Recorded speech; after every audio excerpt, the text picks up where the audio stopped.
I know that some in our audience know the finer points of hockey. The Chris Johnston Show. We are your friends. The biggest stories, bringing you inside the game. What did you hear? The Chris Johnston Show. Powered by Sports Interaction. Wanna bet? What is going on? Here's Chris with your host, Julia McKenzie. Part of the game. I can't. This nose.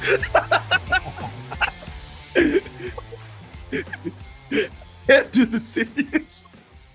I can take the nose off if you need. No. Keep the nose on. Keep the nose on. Please keep the nose on. Please. Oh my God. This is, if there's one thing you are, CJ, you are committed. You are committed to this. Darren Dreger wouldn't do this. Pierre LeBrun wouldn't do this. Elliot Friedman wouldn't do this. But you would. Frank Saravalli might. Frank can have some fun. Yeah, well, and Frank has like the white hair too, so like maybe he could look like a cooler, younger Santa, but he wouldn't do this. He wouldn't do the nose. I'm in the spirit, man. As you should. This is a perfect outfit to wear. I feel bad because like it's minus 30 in Calgary. I'm not stepping outside to go get like a Santa hat, and I've just been riding the last few days, so I feel bad for not being nearly as festive. You are as festive for the both of us, so I appreciate this. Well, I mean, the good news is since we recorded on Monday, I have bought exactly 0 Christmas presents. So for those no keeping way, score it's at the home, 20. Come on, no, I'm at December 21st, and my situation is growing more dire than it was on Monday. But oh my God, at least I've got the Santa vibe going on here. And I'm feeling festive. I'm actually really excited for the holidays, and it's starting to feel real now. You know what I mean? Like just a couple games left for each team. The whole league's going to break for 3 days, and we're all going to get to spend some time with our families and some friends. By the way, for our audio listeners, CJ is wearing a hat that says Merry Christmas, a Santa hat that says Merry Christmas, a white robe. I see some red and green beads and the pièce de résistance. Reindeer bells, man. Reindeer bells. Yes. And the pièce de résistance is the blinking red nose. Literally, you are Rudolph the Red-Nosed Reindeer of NHL Insiders. Yeah. Come on. Can't take yourself too seriously. No, of course. And I'm not laughing to be like, oh, you look dumb. This is incredible. I love this. This is amazing. Let's be objective. I look dumb, but I'm trying to project the mood here. I mean, it's not like I go out in the street wearing this. My neighbors might wonder what's going on. Oh, yeah, clearly. Do you have milk and cookies by your bedside too? No, but I still got 4 days, my friend. Don't worry. These last presents will take care of themselves. We'll get some carrots for Rudolph and the reindeer. We'll get some milk and cookies, and we'll make sure that Santa can come down the chimney. Yes, I certainly hope so. I hope he doesn't get spooked when he realizes his doppelganger has been sitting in the living room the whole time. I do have the beard going on. This is the worst opening we've ever had to a show, I think. No, this is the greatest opening. I don't give a damn. Like, I feel like if you're only listening to the audio of this, you were just like, what's going on? Click. I feel like there's more incentive. You know what it is? Some podcasts, there's more incentive to click off the audio version and go to the video version. We will deal with that when it comes. I promise you, if you have to start with the audio to start and you are able to go to the video, just do that for the first few seconds of this anyway. But CJ, I do appreciate you going all in with the Christmas getup. It is perfect. It's beautiful. And I promise I will rein us in, but I will try to keep the Christmas vibe, because I would love later on in the show for you to look down the list that you've been provided by each Canadian NHL team and let us know what each Canadian team has wished for Christmas this year. Can you do that for us, Santa CJ? I can. I mean, it might not be what they're wishing for, but maybe what I'm wishing for them. Okay, that's fair. All right, we love all the Canadian teams equally. Yes, we'd like to see them have success. Some of the most passionate fan bases in the entire league. As we know, we're about to enter the year 2023. Good 30 Lord. years since a Stanley Cup was lifted by a Canadian team, which is crazy. And so I think that'll be a fun exercise. That is going to be a fun exercise. Also, another fun exercise I'd like for our viewers to do. Obviously, this is not the first time CJ has dressed up on our show. We should start doing a list of the best CJ costumes on the CJ show. I mean, this one, the Batman, Sunglasses CJ. So many people would probably put that one first, but like, yeah, I don't know. I was starting to get heat for that, so I kind of retired the sunglasses for the last little bit. But I know, but I think there are some OG people who love the sunglasses one. Maybe it's because like we kept doing it like too close to each other from the last ones. Like we gotta be mindful of the frequency of the sunglasses. Well, it's been a little while, and I'll be in Florida in a month and a bit's time for the All-Star game. I'm sure we'll do an episode while I'm there. Oh, yes. Maybe that will be topical and tropical and make sense at the time. I like topical and tropical. Okay, we will get to an NHL topic. As you're shaking your belts on your collar. Let's get to an NHL topic before we get to sports interaction today. There's something interesting I noticed with regards to the Edmonton Oilers. I don't know if you've noticed in the last little while. So we've talked about Jakob Chychrun and how, people are wondering like, where's he going to go? He's been made available for quite some time. And my colleague at The Athletic, Daniel Nugent Bowman, was randomly like looking at one of these tweets going out about Jakob Chychrun's play. And he was thinking, hey, like maybe this might be a guy the Oilers should be interested in. And then later tweeted that it doesn't seem as if they are. And well, as things tend to do in Edmonton Oiler land, people tend to talk about it and go in on Ken Holland and media and all that in Edmonton. So I was just curious from your standpoint. I don't know if you noticed any of that back and forth on social, but also Jakob Chychrun to Edmonton. Does that seem like a better fit than maybe, I don't know, like a Joel Edmondson to Edmonton? Like what's your gut feeling on that? Well, what I can tell you is I actually missed those series of tweets. But I don't think the Edmonton Oilers have much interest in Jakob Chychrun. Yeah. That much I can say with some confidence that it's just not a player that their front office thinks, will help. I mean, remember too, the acquisition cost is part of all of this. I mean, Jakob Chychrun, as we've discussed previously, is going to cost whoever ends up trading for him a fair amount of capital. And I think you can make the argument he's worth it.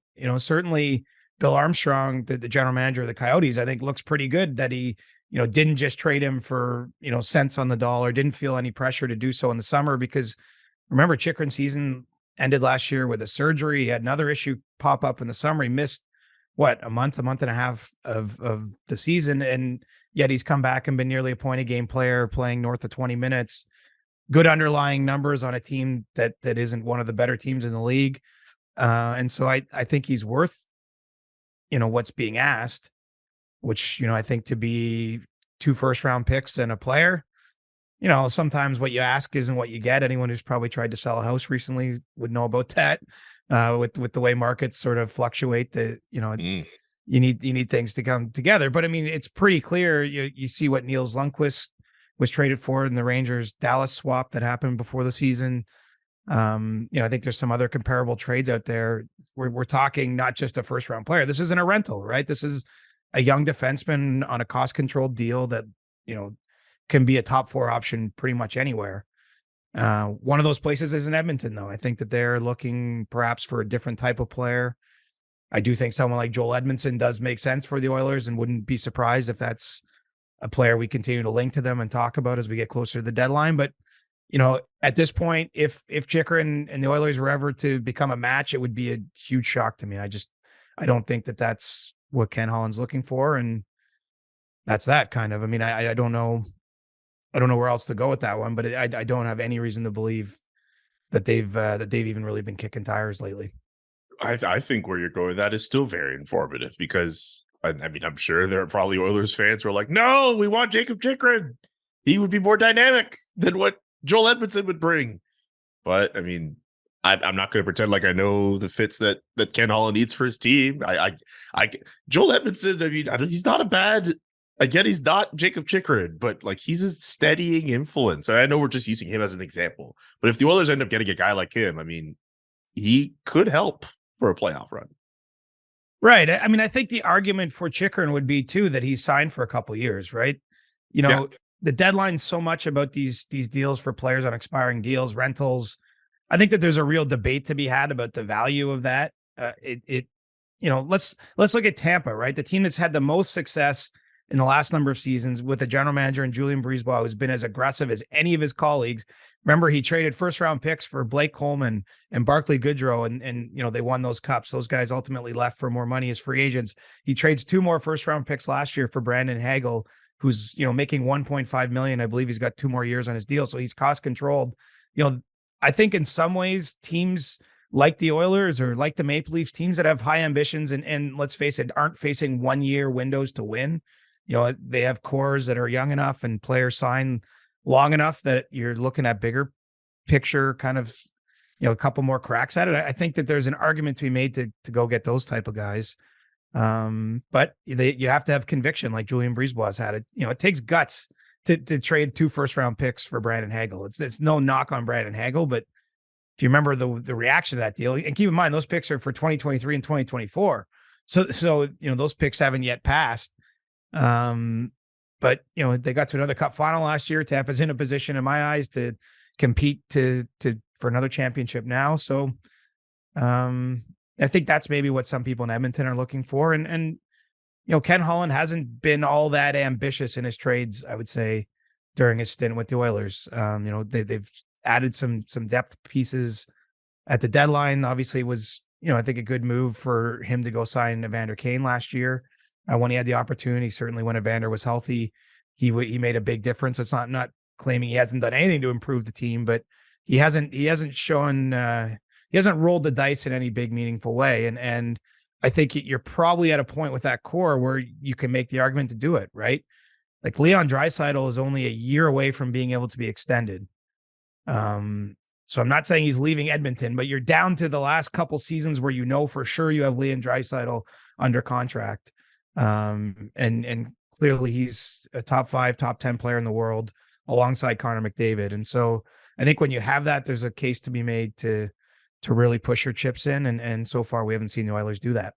And I think they should. Like, you're not going to get that many years at the can where you made a really great point with regards to Draisaitl's contract situation. Also, Connor McDavid is very much a thing. And those 2 guys playing well together, you should maximize that window as best as you can. This is just me giving my opinion, but just like how Tampa. And don't mishear me, because I remember I railed in the last episode about some of the talk around the Leafs. Like everyone's always trying to chase everyone out of town. Like I'm not saying that Draisaitl is or isn't staying. I mean, if he stays, he's getting a major. No. But if he stays, he's getting a major raise. Like that's not even a point of debate. And so that's going to limit what you can do in the future and all those things. I mean, this is all part of the long range planning every front office should be doing.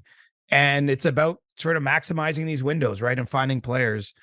There's just not a lot of players that are going to move that'll make a difference on a team that have term on their contract in the lead up to the deadline period. And so that's what I think makes Jakob Chychrun one of the more compelling names that is out there, because it's not just for a kick at the cup this year. It's to try to make your team better over the next few seasons while he's under contract.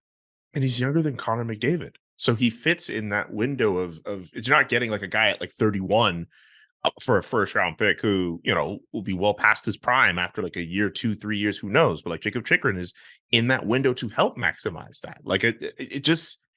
I can understand why people would make that connection. I don't think the front office thinks he's as good as, what's being asked here. Like, I think that they have some questions about his overall play, right? It's not just, we can have this debate, but it's not just about the points he scores. Like they want to defend better, right? I mean, this was part of the conversation where we talked about Erik Karlsson to Edmonton. And like, there was definitely some calls that happened there. I think it's kind of gone quiet. I don't think it's going anywhere, but at the time, the Oilers are of the mind, like they have to be looking at wherever they can to improve, right? And I think ultimately what they concluded is if they're going to use whatever remaining cap space they can carve out, is it's got to be to get a defensively responsible player for their blue line. And I'm not saying Jakob Chychrun can't play defense, but I mean, he certainly draws more attention for his offensive play, the way he pushes the puck up the ice. And I just don't think the Oilers see that as a fit for the team that they think they need to build to to have their best chance to win the cup. That is well said, and that is well put. And we'll get to sports interaction. And if you want to take off the blinking nose, you can do so. Does it hurt? It's just uncomfortable, and I can't drink my coffee while I'm wearing it. So okay, so we can do that while we get to our "You Can Bet That" segment. You're allowed to do that. Thanks, buddy. No We're worries. gonna get through this show together. Oh, as we've done. This is episode 120, I believe. We have done this 119 times, and by George, we will get. People still say "by George." I don't know where the hell that came from in my vocabulary. We will get through this show. You Can Bet That with David Bastel. Brought to you by Sports Interaction. Get in the action and make a play. 19 plus. Please play responsibly. Welcome to You Can Bet That. Remember to hit up sportsinteraction.com/SDPN for all of your gaming needs. Have you been keeping stock in Kirby Doc recently? 5 goals, 22 points in 32 games this season with the Montreal Canadiens. The line is set at 54.5 for how many points he might end up with this season. If you're taking the over, minus 105, under 54.5. Minus 133. So what are you thinking with Kirby? First off, shout out Kirby Doc, who, had his first few years in Chicago looking the way that it did. And it seems like he's thriving in Montreal right now. Yeah, I think it's been a good pickup for the Canadians. He's a player that had some injury trouble early in his career.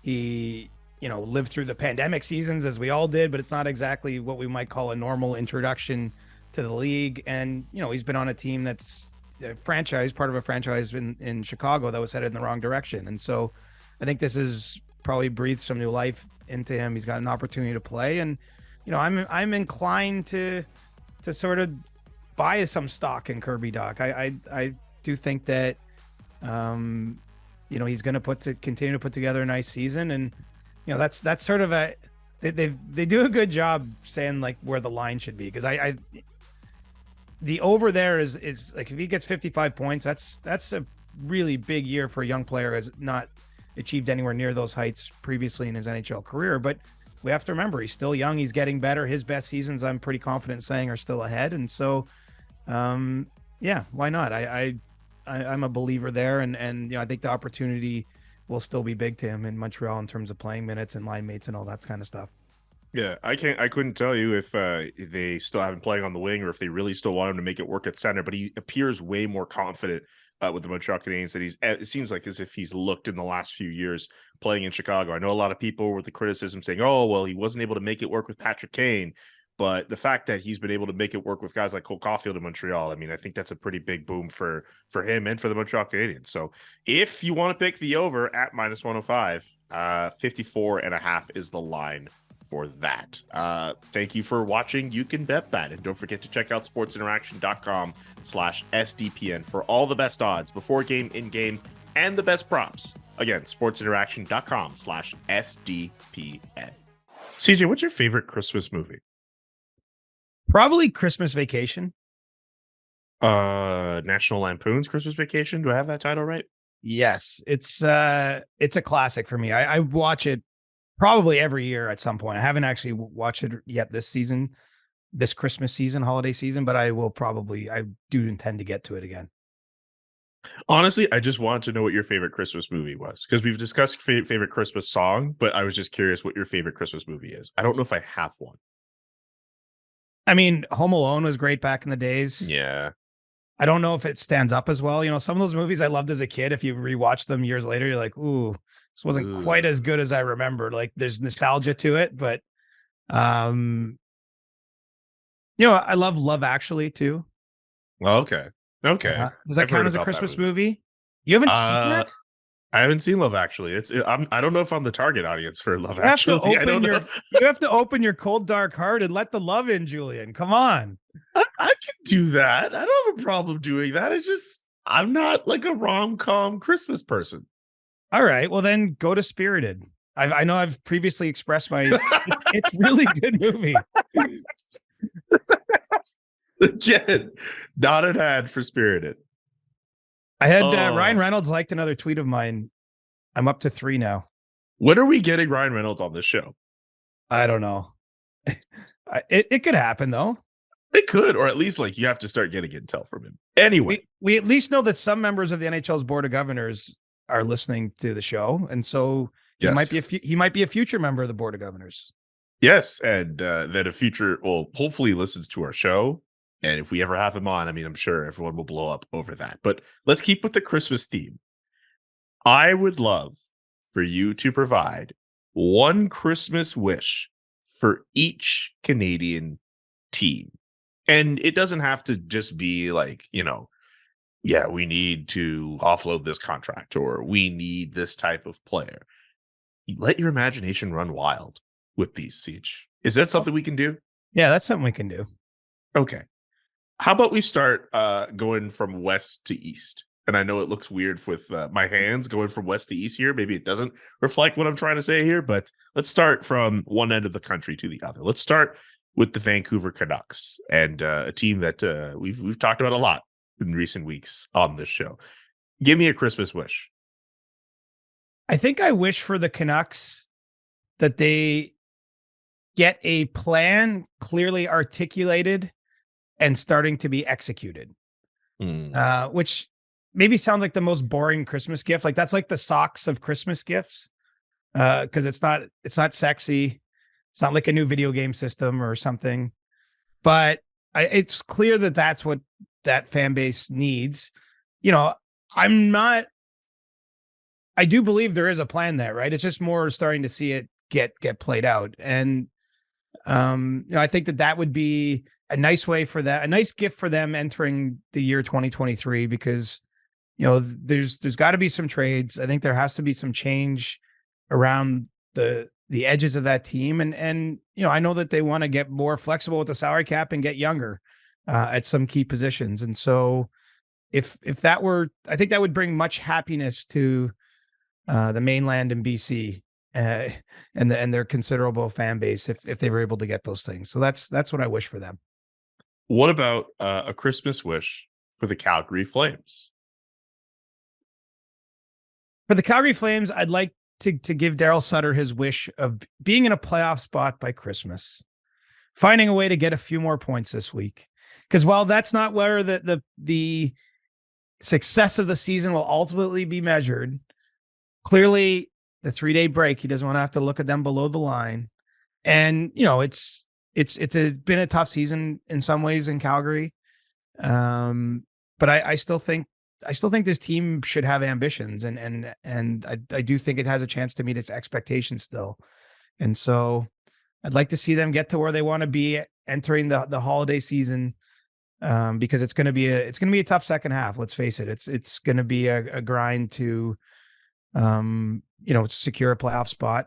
And I think the stakes are pretty high. They just not an organization that can afford to take that step back or would want to. And so I just hope that they have some short-term success here and that propels them forward. What about their provincial rival, the Edmonton Oilers? I mean, I feel like it's a long wish list in Edmonton. Yeah. In some ways. Like I think that, you could identify I guess I could be gifting them that defenseman that we talked about in the first segment, someone who can help stabilize things there. I could be gifting them a forward. You can't gift them too many more things, because you can't have it just be like 10 things, because that's not going to be fair to all the other teams. But I'm listing the things I might gift them. I could be like gifting them. List. I could be gifting them health to Evander Kane, right? That's okay. He was a big part of their team last year, a big part of their success, and had that gruesome injury, where he had his wrist accidentally stepped on. I know he's been back skating, but the quicker he can get back to the lineup, I would think the better for the Oilers. Maybe I'll go a little off the board though. And I'm just going to like to gift them Twitter peace. I feel like there's a lot of angst. There's a lot of angst at a lot of fan bases, but I was about to say, like, what makes the Oilers like why them and not like Vancouver? Because I think that there could be Twitter peace in Vancouver just if what I gave them comes true. if they start to execute a plan and articulate it and everyone gets on board, I think that we will see more peace in our time in Vancouver. In Edmonton, like what more can they really want, right? They have Connor McDavid. They have Leon Draisaitl. They went to the Western Conference Final last year. You know, I know that this season maybe hasn't played out, especially net as they expected, but I feel like there's a lot of, it's like that media core is at war with the fan base or something. I don't really fully understand. I think when you don't, because I don't follow all the relevant people, right? So like I missed a lot of the zeitgeist day to day at Edmonton. But I would just like to wish them some calmer seas around the team, rather than give them one specific need, because I think that everyone would be best to just take a chill pill. I don't mean to laugh, but I've thought some of the other. I thought you were going to come up with wild ideas for all the other ones. How is Twitter piece the most unrealistic of all the gifts? I mean, the holiday season is for big hopes, right? Like you can't just ask Santa for socks and underwear. Sometimes, like when you're a kid, you gotta hope that you get like that Nintendo or. As someone who has asked for that Nintendo or the Xbox or the PS3 or whatever and has not gotten it, like yes, I dream big, young man. Yeah, and then you wake up on Christmas and what do you get? Socks. I've been there. I've been that kid. I like Anyway. Enough about how my Christmases have gone. Let's go to the Winnipeg Jets. For the Winnipeg Jets, I'd love to gift them a long playoff run. Yes. Because I do feel that team was on the path to something and kind of went adrift the last few years. And I certainly felt like when I was there the year they played Vegas in the Western Conference Final, I covered that series. I honestly thought we were going to see the Jets again and again and again be in that position. And, finally now I think there's the hope, the real hope that they could do it. The team, it's probably gone a little below the radar on a national level, but they've really had a nice season. Josh Morrissey, who's a great guy, went through the loss of his dad here in the last year or so, and is having a season that maybe could get him the Norris Trophy, at least get him in the conversation. Connor Hellebuck, I could see playing him his way into the Vezina Trophy conversation. Nikolai Ehlers is coming back from injury soon. So I think all the pieces are there for it to fall into place. And the other part of that organization too, that we maybe haven't talked about a lot, Julian, is they've had trouble selling tickets. They were, when they came back as the reborn Winnipeg Jets, they sold out for years and years and years. I think they took season ticket commitments of 3 to 5 seasons right out of the gate and sold out that building consistently. And that's softened a little bit here through the pandemic. And so I'd like to see the spirit of hockey blow through the streets of Winnipeg again in a meaningful way. And the best way to do that is to play games into May. Absolutely. I'm just personally happy that the Jets are good. And, for years I've thought, okay, this core should be able to get through and make those runs. If they make a playoff run, my inner hockey fan will be happy for them. Actually, I don't know if that's sacrilegious to say being in Calgary now, but I would be happy to see the Jets succeed. Yeah, it would be great. And honestly, I've really liked the times I've been in that city for hockey, which has been a lot. As I mentioned, that playoff run, I was there when they had the outdoor game a few years ago at the Bombers Stadium. I've been there for lots of regular season games too. I was actually there for their first game when they were reborn. And I've got an appreciation for Winnipeg. I saw there was a whole Twitter discourse this week about the hotel there and all this stuff. Mark Mathot put out a tweet. I don't know if you saw that one. I actually didn't see that. Yeah, he just mentioned how the Fairmont is a tired old building and it's the worst hotel NHL teams stay in the league, according to Mark Mathot. I'm not trumping his opinion, but then it sparked the whole sort of predictable narratives about the weather and this and that. But I'm here to say that Winnipeg, actually, I've always really enjoyed going there for work, and I just would like to see that they're kind of like the little team that could still, you know what I mean? Maybe that's not fair. Maybe they wouldn't like that characterization, but they're in a very small market by NHL standards. They probably have some payroll restrictions and yet, I think that I do think they have a sneaky team that if things break their way, if health goes their way, which hasn't lately, they've lost a number of players to injury, Blake Wheeler and Nate Schmidt, Nikolai Ehlers has been out for a long time now. But if they get healthy, maybe make a deal at the deadline, I could see them going on a run. So that's what Santa CJ is giving the people of Winnipeg and Jets fans, is hopefully a long playoff run. Okay, last quick thing I just want to mention about the Jets before we get to the Leafs. Remember at the beginning of the year, we were talking about Blake Wheeler having the seat taken off of him? Remember how how people talked about that? Like, it seems like it worked out positively. I remember talking to Nate Schmidt about that, and he was saying it seemed as if it lifted a bunch of weight off of Blake Wheeler's shoulders. So the fact that they've been able to make that work in spite of all the drama that went around that is also impressive when it comes to their season. That has to be mentioned.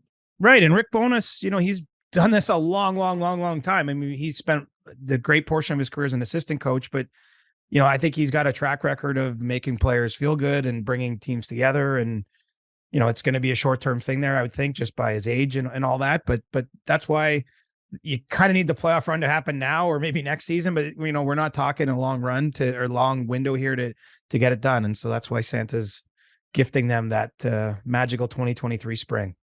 All right, let's talk about the Toronto Maple Leafs. Where do we start? You're talking about a team with a long wish list. Well, I actually think it's a short wish list. It's winning one playoff round, and I know we'll probably have this debate. Like that would be a nice moment for the team, right? So I guess I could gift them that. But maybe I'll instead gift them another top 6 winger. Okay. So I'll go a little bit more of the direct route, but it's pretty clear, between the minor deal they made this week with Dennis Malgin being shipped out, just seeing the way they've shifted continually, whether it was Alex Kerfoot or Kelly Yarncroke, Nick Robertson, when he was healthy, he's played a little bit there. I mean, they have a fairly sizable and evident hole on the left side, presumably for their second wing, I guess, second line, I guess you can jumble things around, but I think they need another forward that can make some impact. And so, to me, as much as there's a lot of conversation around the defense of this team, and they may yet still go out and get a defenseman, I think addressing that need could go a long way to success for them. And so I wish that they can find that and that it will put them in the strongest position possible to finally shake some of those playoff demons. What about the Ottawa Senators? Wait, are you shaking those? Are you doing that to shake demons from the Leafs? I don't know what you're trying to do. Santa's his reindeers are always close by, so you can hear them. Oh my God! I wish for the Ottawa Senators that they get an amazing new ownership group and a new arena. Shovels in the ground on a new arena at LeBreton Flats downtown. Talk about a team that their fan base has been through a lot. I know this season even hasn't gone maybe the way they'd like on the ice, but I think if they could get those things in place, there'd be a lot of hope in the city of Ottawa. And so I really hope that happens. Maybe it's Ryan Reynolds as part of that group. But either way, let's hope it's stable ownership and a new building to play in. I think that it will change the entire way that organization is viewed. I am hoping Deadpool gets to run an NHL team. That would be a great Christmas wish. I would appreciate that. Beautiful. Yes, I can imagine everyone in the locker room the first day Ryan Reynolds steps in as owner. He gives everyone a digital copy of Spirited with him and Will Ferrell. They just watch it on their own time. Okay, we're down to one final Canadian team, the Montreal Canadiens. Give us a Christmas wish for the Montreal Canadiens, if you can. What do the Canadiens most need? Some people might argue Connor Bedard. I would say one more high draft pick.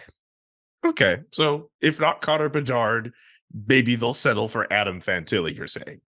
Or I think that there's 3 or 4 or 5 pretty high end prospects in this draft. It doesn't have to come at number 1 overall. I mean, that's true. A lot of the generational talents in the league were drafted number 1, but Cale Makar was drafted number 4. And so you never know.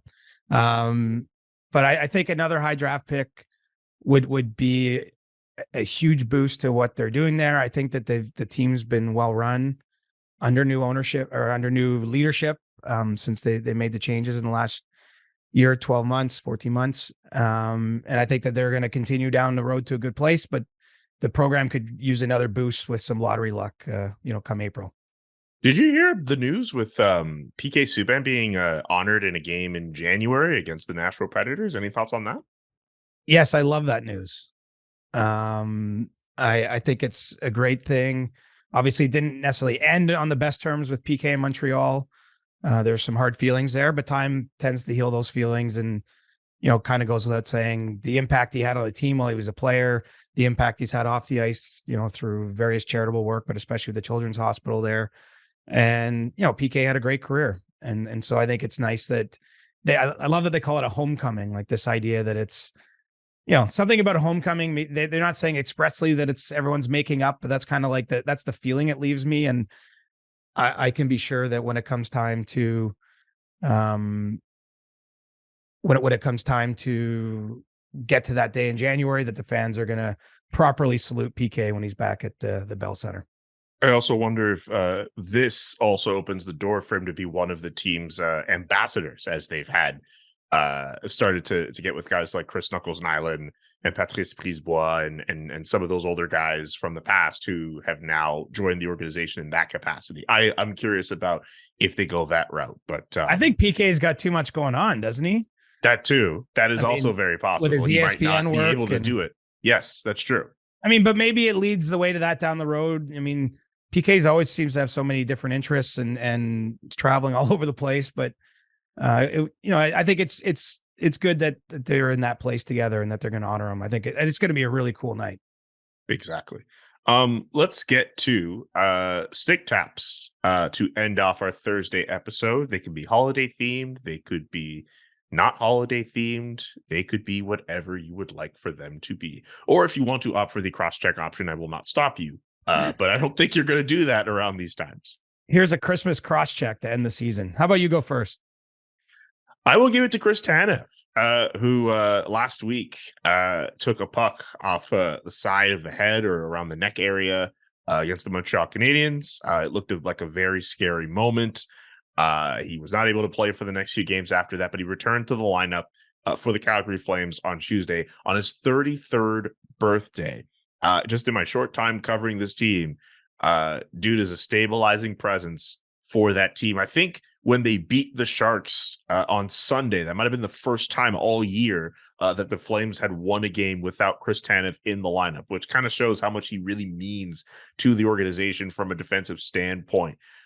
So yeah, I will give him a stick tap from my end, just for the fact that he's been able to just be able to play after a bit of a scary moment that occurred to him a couple of nights earlier.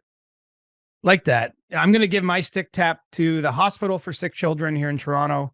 Maybe a little bit of a different approach, but a place that's done a lot of great work. I know Steve Dangle has been among the people that have supported them. We saw Austin Matthews wearing ugly sweater skates, a nod to Ryan Reynolds' campaign in the Leafs game that was played on Tuesday night, scored a goal in them and looked pretty good in those. Showed up to the game in an ugly sweater. Ryan Reynolds himself has been associated with that. Seth Rogen is part of the campaign this Christmas time, and there's still time to donate. If you donate before Christmas Day, that your donations are matched 100%. I think it's a great cause, and it's one that we've seen a lot of people in and around hockey support, and so I think that's a good one. So I'll support it as well. Absolutely, and that's going to do it for the Thursday edition of the CJ Show, our last one before Christmas. Merry Christmas to everyone who watches the show. Happy holidays. Stay warm, stay safe in these times. We'll be back next week. Our schedule is going to be a little up and down again. We'll be coming at you on a Wednesday and a Friday next week as we enjoy some downtime for the holidays. I'm going to fly back home tomorrow to be with my family for the next little while, crossing my fingers that weather doesn't get in the way, but yeah, I'm looking forward to the downtime. That's great, man. I hope you have a great time with your family. Safe trip back. You know, I'll be seeing Coburg Papa, and we're all due to go out for a skate at some point over the next few days. And yeah, it's going to be nice to take some time away from work. I think, you know, we love what we do, but it's good to, you know, have a moment to spend time with people you care about and reflect on the year that's been. And, you know, let's have a great 2023. Absolutely. And we hope the same for producer Nick as well, who is just as part of the show as you and I are. So, well, I heard he dressed up as Santa Claus recently. So he's channeling the spirit of the current show too. He did. I don't know if any of those videos are out there beyond Instagram, but Saint Nick, really, he did a pretty good job in the videos that we saw. But yeah, that's going to do it for our Thursday edition of the CJ Show. I say Thursday, it's a Wednesday. It's kind of funny. I kept thinking it was Thursday the whole time. It is Wednesday. There's a reason why we're doing it Wednesday with the holiday stuff. But we will be back next Wednesday with a new episode. For CJ, I'm Julian, saying so long. Merry Christmas and happy holidays. The Chris Johnston Show. Powered by Sports Interaction. Want to bet? Inside the Game, twice a week. Follow Chris on Twitter @ReporterChris. And follow Julian McKenzie @JK McKenzie. The Chris Johnston Show.